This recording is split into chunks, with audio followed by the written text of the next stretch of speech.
And we're back. This is the Good Things Jackson Show. I'm your host, Brad Kamikaze Franklin. Thank you guys for joining in and tuning in and staying with us. If you are watching us live on Facebook right now, we appreciate you tuning in. And of course, we'll have highlights from this show up on the YouTube channel a little bit later. So if you want to see this in its entirety, go make sure you log in and make sure you like and subscribe to my YouTube channel, and you'll be able to see this particular show and all of the past Good Things Jackson shows. Told you we got a really full show for you today. Very excited to have all of our guests on today, man, because these are some really good conversations, and I'm really excited about this conversation that I'm about to have with my longtime friend and colleague, attorney Trent Walker, who is the attorney for the two gentlemen who were tortured in Rankin County by those 6 deputies who coined themselves the Goon Squad. So you guys have heard about this case. You know about this case. I've talked about it extensively on my pages, on Twitter, and on my TikTok pages as well.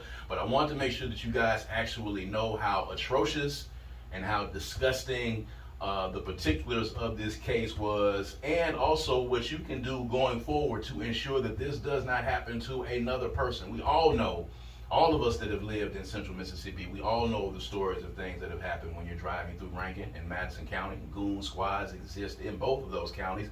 Let's not just shirk the truth here. That's just the truth, and it is what it is. So, Attorney Walker, for people who do not know the specifics, they just know that these deputies were arrested and they pled guilty. Explain the occurrences on the night in question, what happened, and walk us through the atrocities that happened on that night. Well, first of all, Brad, thank you for having me here. Of course, I appreciate you. Good Things Jackson podcast. As you said, you and I have been friends for probably more years than we each want to care to count. Absolutely. Going back to the 1980s. Yes. We'll say that. Yes, yes. So thank you for having me here. Of course. But again, for those who are unaware, this particular case, this occurred on the night of January 24th of this year, 2023. There were 2 gentlemen, one by the name of Eddie Terrell Parker and the other by the name of Micheal Jenkins. Eddie was staying at the home and living in the home in Braxton, Mississippi, with a white woman who was paralyzed and confined to a wheelchair, and he was living at that home as her caretaker. Okay. Not any sort of romantic relationship, if that. Because some of the speculation was that they were dating some white folks. Well, you know, and even if that were the case, it shouldn't matter. Right. But absolutely right. But in this particular case, he was staying there as her caretaker because she's paralyzed. They had known each other since high school. Mm-hmm. She'd been in an accident, become paralyzed, and he was there as a caretaker. But having said that, Micheal was staying there for a few nights. It wasn't his permanent residence, and they were there. And what we've come to find out is that Brett McAlpin, who was the chief investigator for the Rankin County Sheriff's Department. So let's not, look at him as some rank and file person. That's right. He was the chief investigator. That's correct. But Brett McAlpin lived about a mile away from this house.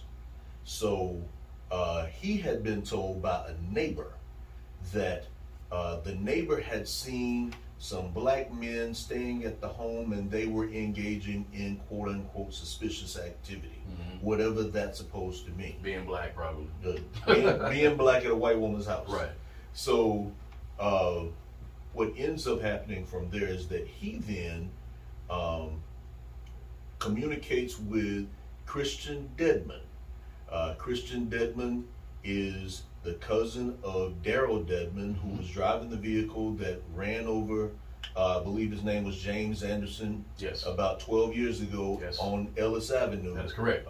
When a bunch of white kids came to Jackson, which they referred to as Jafrica, Yes. for the purpose of harassing black people. That's correct. And they drove over from Rankin County for that purpose. Daryl Dedman was driving, and he ran over James Anderson and killed him. Yes. A lot of people recall that. Yes. Well, Christian Dedman is Daryl Dedman's cousin. Yes. So this kind of racism apparently runs in the family. Absolutely. So absolutely. But McAlpin communicates with Dedman and tells him to go take care of it. Dedman then text several people, which would include Hunter Elward, and would also include Daniel Updike, and ask, are y'all available for a mission? So they set up a meet time, a meet place, and then he brings the officer from Richland, Hartfield, with him, because apparently they were cooking in his backyard or whatever the case may be. So Hartfield comes along, even though he's allegedly off duty. We're still looking into how off duty works, Right. With regard to the Richland Police Department. Right. So Right. just them saying he was off duty, we hadn't just taken that at face value. Gotcha. I want you to know that. Gotcha. And but Does then, let me ask you this before you go. Does him, if he's not actually off duty, if he was in some capacity on duty, does that then at some point bring the Richland Police Department into this? I'm going to say yes. Okay. I'm also going to say that if he came there as a police officer, all of them came there He within presented the himself course as a law as a enforcement police officer, the same as everyone else did, and therefore that is problematic legally speaking, as it goes to the city of Richland. Okay.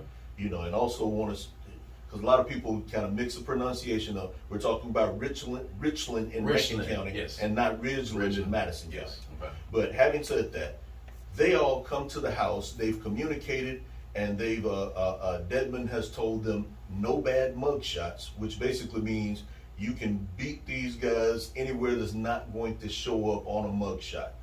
And also, we're going to approach from the east and work easy because there might be cameras, which the house did have a surveillance system that we'll get into in a second. Yeah. So they get there, notice the camera by the front door, so they came, kicked the garage in. Hunter Elward, who, if you've never seen him, is about 6'4" to about 250 or 260 pounds, kicked the garage door open in. One of the officers came in, kicked the back door in. They come into the house, immediately take both Jenkins and Parker into custody, handcuff them, and immediately begin beating and torturing them. Wow. Punching them, kicking them, tasing them, Wow. even though they were already handcuffed and in compliance, tasing them, finding objects in the house, including a wooden utensil from the kitchen. There was a metal sword of some sort in the house. Wow. They took that and I guess beat him with the flat part of the sword.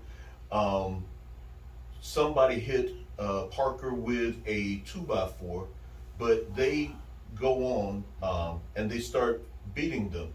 And then Dedmon takes out a gun and fires the gun into the back wall, saying, "Where's the drugs? Where's the drugs?" Well, of course, there were no drugs. Right. So they then continue. They begin to waterboard these men. They found any liquid. They kicked in the door to one of the bedrooms. It wasn't Parker's. It was the door to a different bedroom. There was liquor inside. So they waterboarded them with the liquor. There was kitchen grease because Eddie Parker had just finished cooking, and so the grease wasn't hot, but it wasn't cold either. Right. So they poured the grease on the face and down the throat, used that to waterboard. They poured the liquor, they used water, they took chocolate syrup and poured it on the head, down the throat of both men, just, you know, in a waterboarding session. Wow. So then, at that point in time, they know that they're going to take them into custody and charge them with something. So they make them go shower to wash off these liquids. So you got two grown men that you're now making shower at the same time. So when they come out of the shower, they make them put on fresh clothes because, of course, they've already ruined the other clothes. They have found I skipped that part. Yeah. When they kicked in the door to the other room, they found a sex toy, a dildo, and mounted it on the end of a broken BB gun that they also found in that room. And they were slapping them about the face with it. They forced the dildo into Parker's mouth. They tried to force it into Michael Jenkins's mouth. Then Dedmon turned Jenkins over so that he could actually anally rape Jenkins with the dildo. However, at this point, they have tased them so many times that Jenkins has soiled himself. And that is the only reason that Dedmon did not continue to try to actually rape him with the dildo. Wow. So, moving forward, now you've made these guys shower to wash off all the evidence. You made them put on fresh clothes, and now you got them in the bedroom, on their knees, hands behind their back, and they're still, then this is when they decide that they would have a contest about whose taser is the strongest, because Hartfield worked for the city of Richland, and everybody else worked for Rankin County. So they wanted to say whose taser is the strongest. The city of Richland issued tasers or Rankin County issued tasers. Wow.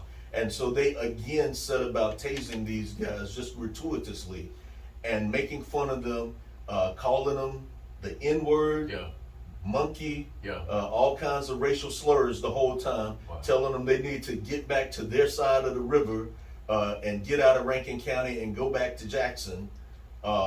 All kinds of things. This is being said all at the same time. And after they've done this, at this point, Elwood decides that he will take his service weapon, put it into Micheal Jenkins's mouth, and at first he palmed the first bullet, took it out of the chamber, and he dry fired. Then, after he did that, he racked another bullet into the chamber and actually did fire. And if he's just too dumb to know how guns work and that racking was going to put another bullet in, or if that was intentional some sort of way, but he went to everybody else and said, I messed up. Now, at this point, he shot Micheal in the mouth, and the bullet actually almost cut his tongue in half, but severely lacerated his tongue, came out of his jaw, and but for the grace of God and the angle of the gun, would have gone out the back of his head. But it came out of his jaw, and so he's laying on the floor bleeding, and rather than saying, okay, let's call an ambulance so we can, get him some medical assistance, what all these officers then did was get their lies straight. So they came up with, okay, here's how we gonna play this so that we are not held accountable for shooting this man in the mouth. So they come up with a story. McAlpin has been here the entire time. He and Dedmon leave so that because he has GPS on his truck. So he's gonna leave and go home and then say that he got called to come back. They have gotten with Eddie and said, Eddie, if you keep your mouth shut, then we'll make sure, and this is McAlpin, if you keep your mouth shut, then I'll make sure that you don't spend any time in jail. And in point of fact, Eddie was released on his own recognizance as soon as the sun came up. And he left the jail walking, actually. Wow. And so, but then he, if it wasn't for Eddie, Eddie then went and told the tale. Eddie actually recorded a video about 30 minutes long, and he went through everything word for, this is how everything happened. And he laid it out. In the meantime, they have decided that Micheal, the story they were going to go with was that Micheal was standing outside when I think Dedmon drove up, one of them drove up, and Micheal gave consent to be searched, and they found drugs in his pocket. Just so happened Dedmon had drugs in his car that he was supposed to have already turned into evidence, but he had not. And so he turned these in and said, these are the drugs that we found on Micheal Jenkins. Middleton, and there's a whole story about Middleton too. Middleton, who is the shift supervisor. So again, you're not talking about rank and file officers. You're talking about people with supervisory authority. Let me ask you this. So how do we get to the point where these officers came in and this entire incident actually came to light and got the press that it actually needed? Well, that all really, and I have to give credit to my co-counsel, Brother Malik Shabazz, who's an attorney out of D.C., and he came in and asked me to be of assistance on this case. We were already working together on the Carolyn Bryant case, Right. where we had filed a lawsuit trying to make the sheriff of the city of not the city of Greenwood, but LaFleur County, Right. serve the 1955 warrant that had been issued for Carolyn Bryant. Right. And of course, she died no sooner than we had filed that Correct. lawsuit. Correct. But having said that, since we were already working on that, and this case was brought to him, he accepted it, and he asked me to assist. And of course, I am a Rankin County native. Yeah. Having graduated from Pearl High School, you know, Mhm. so I grew up there. I'm Rankin County born and bred. Yeah. But having said that, so once we got on this case, we had a press conference that was the day after Micheal was released from the hospital. We had a press conference across the street from University Medical Center, and that was the first that the general public knew about this case at all. I think that there had been just a generic press release on the 25th of January by the department saying that there was a shooting in the line of duty, and that was about all it said. Mm-hmm. But the first time there was any publicity was in February when we had that press conference. Right. And so we went along. You got a lot of pushback. A lot of people did not actually believe, because, you know, you got to think, the story I just told It's a wild story. is a wild story. So, I mean, it's fast forwarding and seeing, you know, this come to light. That's why I was asking you, you know, how did they get this traction, and how did these gentlemen actually show up and then plead guilty to this? Because it had to have meant that there was some irrefutable evidence that existed that placed them at that area, whether it be GPS, whether it be personal accounts, or whatever the case is, whether it be one of them, you know, talking, one of the 6 deputies talking and actually telling on the other ones. So, you know, how did that happen, and how did it come that they came forward and said, okay, we're going to plead guilty? Well, in the first place, we did ask the Department of Justice to get involved. We asked Congressman Benny Thompson to assist us with getting assistance from the Department of Justice, the Civil Rights Division. He did offer the help that he could help. We also had put together kind of an individualized packet. We had pictures. We had pictures of the inside of the house. We had pictures of the sex toy. We had pictures of the BB gun that they then said, they claimed that he pulled on Hunter Elwood. And so we had pictures of that, because there was never any real gun. He never went to pull a gun on Hunter Elwood, and there never were any drugs. So we had all that. And so when we laid that out, and then we started trying to have community meetings in Rankin County, we at first did not call for Brian Bailey to step down. We just asked for transparency, Right. which right. to this date we still do not have. Correct. And we've really tried to keep the pressure up. We've gotten some help. The Rankin County NAACP with Sister Angela English over there as the president has been really indispensable. They've showed up from the time that they first became aware. They have shown up, and they have been there every step of the way. A couple of ministers in particular, Pastor Ava Harvey over in Brandon, as well as Pastor Ricky Sutton over there.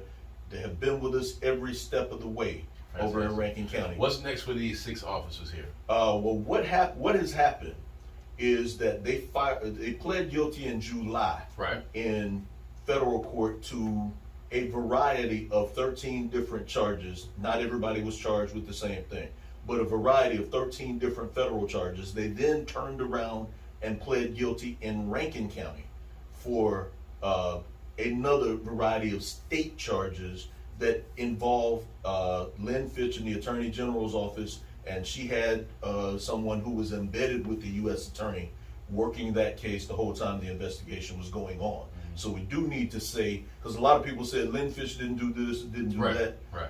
You know, there's some more that Lynn Fitch could be doing right now. Right.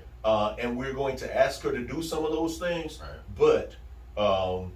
But it is not true that the that the Attorney General's office and Lynn Fitch was not present. So I want to be clear about that. Okay. But to get to your question of what's next, August 14th, these officers all pled guilty in Rankin County Circuit Court. The sentencing recommendations were spelled out in court, such that each of them will have somewhere between 5 and 25 years to serve. Okay. But what we want to do, and the actual sentencing is scheduled for November 14th in federal court, before Judge Tom Lee, and then before Judge Steve Ratcliffe in Rankin County. That date has not been set, but it's going to be in the same general area. But in that meantime, while we have, right at 3 months to work with, here's what we really need to do. Because everybody knows how seriously that everybody takes the judicial system in Rankin County. Yes. And we need to be very clear that because these are officers and not civilians, correct, then we want the system to work the same for them as it works for civilians. Absolutely. Because I'm gonna sit here and tell you they were undercharged in Rankin County. As a practicing criminal attorney, what I can tell you is when you have multiple people who are engaged in a criminal enterprise, anything that one of those people does is then attributable to everybody who was in the enterprise. Yes. So if 3 people break in a house and one of them hits somebody upside the head, then all 3 of them can be charged with aggravated assault. That's correct. So in this case, only one person pled to aggravated assault. So only 2 people pled to home invasion. They could have charged them with kidnapping. In addition to, I refer to it as obstruction, but they had a different terminology for it, basically trying to hinder a prosecution. That's the terminology. So as we wrap up, people that are listening, and I wanted them to hear just how disgusting the story was, and I'm glad you kind of laid out the incidents of that evening. What can we do as lay people? What can black folk in Rankin County, what can black folk in central Mississippi do going forward to help you guys, to help your case, to continue to shine light on this? We know that these practices take place in Rankin and Madison County and have for years. I had people who came onto my Twitter page and started giving their own personal accounts of things that have happened to them in Madison County and in Rankin County. These things exist, people. This is true. This is happening. In this case, just happened to go public. We just happened to see it. So what can we do on our end, Trent, to help you guys on your end? First of all, we want a sustained letter writing campaign to, in particular, Judge Steve Ratcliffe in Rankin County Circuit Court, that he does not have to abide by the sentencing recommendations, and that he can give these guys the sentencing that they deserve, because by the way that they have patrolled the streets for however long they've been in law enforcement, they haven't shown any mercy to anybody. And I hate to say it, but the same mercy that they've been showing to people is what they ought to see at this point in time. Exactly. And if that is no mercy, then I'm sorry, you reap what you sow. That's the way I see it. That's it. So, but also, if you want to send letters also to Judge Lee, I'm not trying to flood their inboxes, but they need to understand that we as a community are tired of this, and we're tired of the police, and but bad police, because you and I both got good friends who are officers, and they lay it on the line. Absolutely. And to have their ability to effectively do their job, because you got bad police who everybody doesn't want to cooperate with or just afraid of, then we need to curtail the ability of bad police to keep walking around and making it more difficult for their brethren in blue, and making it more difficult for the community, in particular the black community. And I also want to say, a lot of the calls that I've been getting have not just been from black people. Right. They took advantage of disadvantaged people. Yes. So if and there were some white people, some poor white people as well. They were taken advantage of. So this rogue group of deputies was doing this across the board. Of course, the numbers were, especially weighted against, black citizens. But, they did not discriminate in the color of the people that they went out and took advantage of and used their badge to take advantage of these people. Attorney Trent Walker, again, giving us the play-by-play, the minute-by-minute account with the two gentlemen in Rankin County. Our hearts and our prayers continue to go out to them because they were in an absolutely horrific ordeal, something that I feel like is going to be on their spirit and their conscience probably for the rest of their lives. And I hope that, they receive all of the restitution that they deserve in this, and I hope that those 6 deputies receive everything that they have coming to them as well. We know that these things exist. We know that these disparities exist. So let's keep our eyes on it, and let's keep reaching out to people like Attorney Trent Walker and Micheal.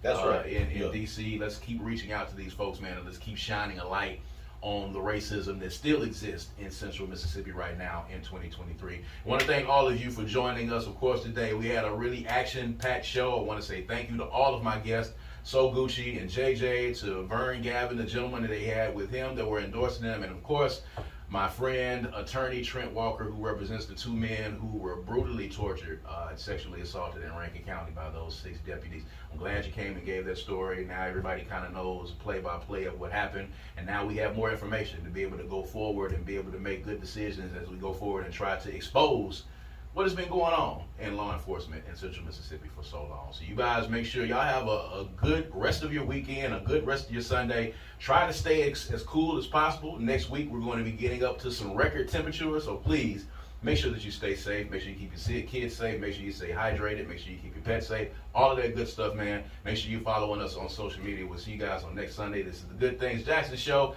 and I'm your host, Brad Kamikaze Franklin. Peace and power.